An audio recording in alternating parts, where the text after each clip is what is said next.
Continuing on with our countdown, at number 70, we got the 1994 Coca-Cola 600. It was the 35th running of the event, which was held on Memorial Day weekend. On the opening lap, Bodine made a daring pass to the inside of Gordon and took the lead. First caution flew on lap 90 after Johnny Ready went for a spin. On lap 148, Bobby Labonte and Brett Bodine crashed off turn 4, bringing out the second caution. But no caution was bigger than this multi-car pileup, which happened right before the halfway point of the race. Martin appeared to lose the tire, but Dale Earnhardt Sr. appeared to hit him, so it's kind of hard to tell who was the fault. Second-year driver Jeff Gordon was up front all day and led toward the end. He was able to get out ahead after going with 2 tires instead of 4, and he was able to pass Dale Jarrett and Ricky Rudd in the end to win the Coca-Cola 600 and capture his first career victory. It was an emotional win for Jeff Gordon, who went on to have 93 wins and 4 championships in his career. This next race was on October the 22nd and was the 27th race of 29 on the NASCAR Winston Cup schedule. In the early running, Alan Kulwicki, Darrell Waltrip, Dale Earnhardt, and Jim Sauter would lead. The first major incident of the day happened when Jerry O'Neill and Ken Trader collided in turn 2. Top 2 in points, Rusty Wallace and Dale Earnhardt traded lead 6 times for the next 47 laps. Ricky Rudd and Mark Martin would also take turns at the lead near the halfway point of the race. The race neared its end. There was more wrecks. There was a total of 14 cautions in the race. With 90 laps to go, Mark Martin got by Rusty Wallace for the lead. As contender, Ricky Rudd went behind the wall with a blown engine. With just under 70 laps to go, Dale Earnhardt spun out in turns 3 and 4 and was collected by Sterling Marlin.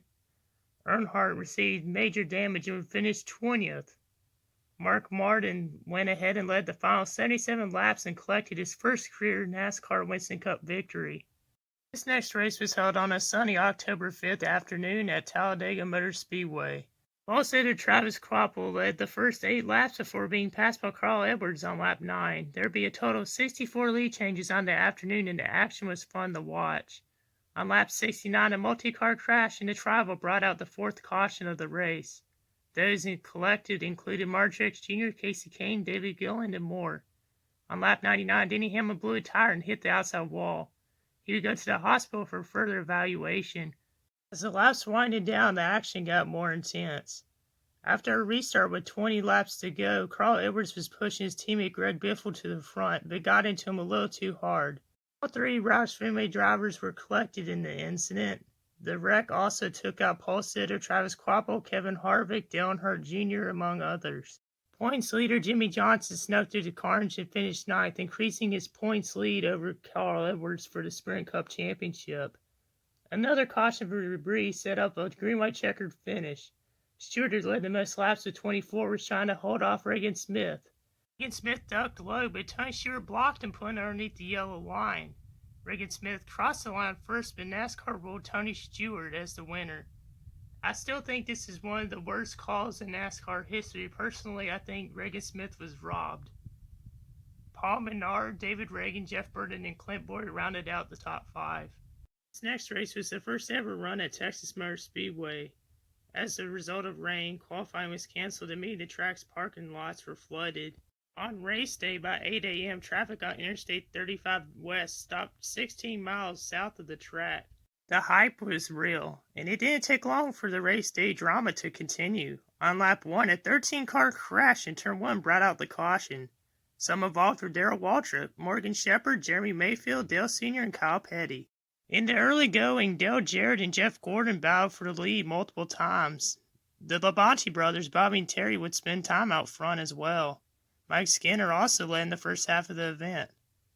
Mark Martin, who was a front runner and a contender in the race, would later suffer a blown engine and went behind the wall.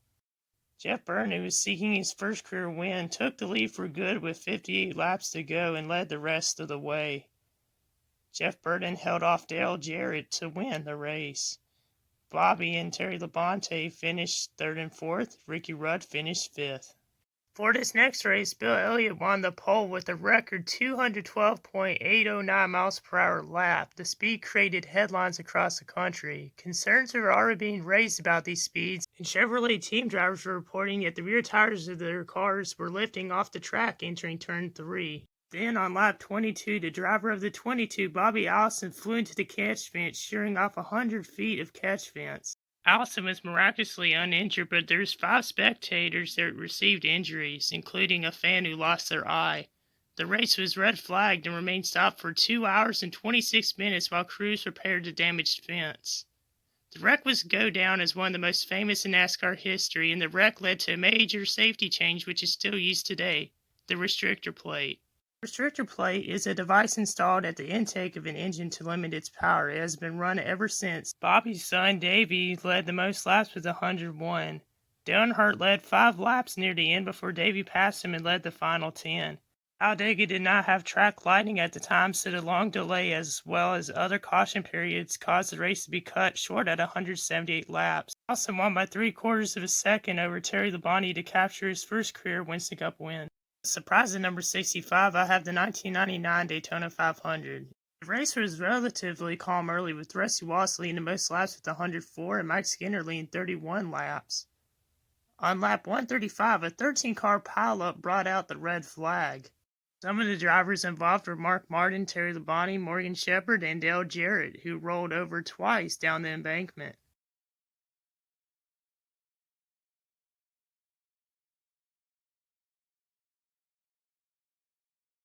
As the laps winded down, the action got more dicier as Jeff Gordon made a bold move to the inside of Rusty Wallace and nearly ran into a lap car.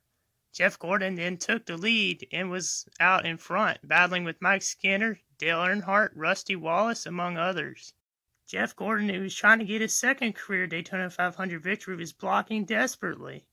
Gordon led the final 11 laps and fended off Dale Earnhardt coming to the Tri-Oval to capture his second career Daytona 500 victory. Kenny Irwin Jr. finished 3rd, Mike Skinner 4th, and Michael Waltrip 5th. Rusty Wallace, who led the most laps, finished 8th. The 26th race of the 1989 season was scheduled for October the 1st, but was postponed for 2 weeks because of rain. Dale Earnhardt, who won the pole, led a race-high 343 of 400 laps. Mark Martin led 51 laps. There's a total of 7 lead changes on the day. Rusty Wallace tried very conservative because he wanted to protect his points lead over Earnhardt. He finished 7th. There was 11 cautions in the race. One on lap 124 took out Richard Petty, and his son Kyle dropped out as well on the same lap. Near the end, Alan Kulwicki was spun out on the front stretch as Geoff Bodine worked his way through the field. On the final lap, Ricky Rudd and Earnhardt were battling for the win, and they both collided into turn 1. Geoff Bodine slipped underneath and captured his 7th career Winston Cup victory. It was indeed short-track racing at its best, and it was hard to tell who was at fault. The two crews argued on pit road after the race. Earnhardt finished 10th, Rudd 9th. Thanks for watching today's video, and if you haven't yet, please hit the like, subscribe/follow button, and see you in the next one. Peace.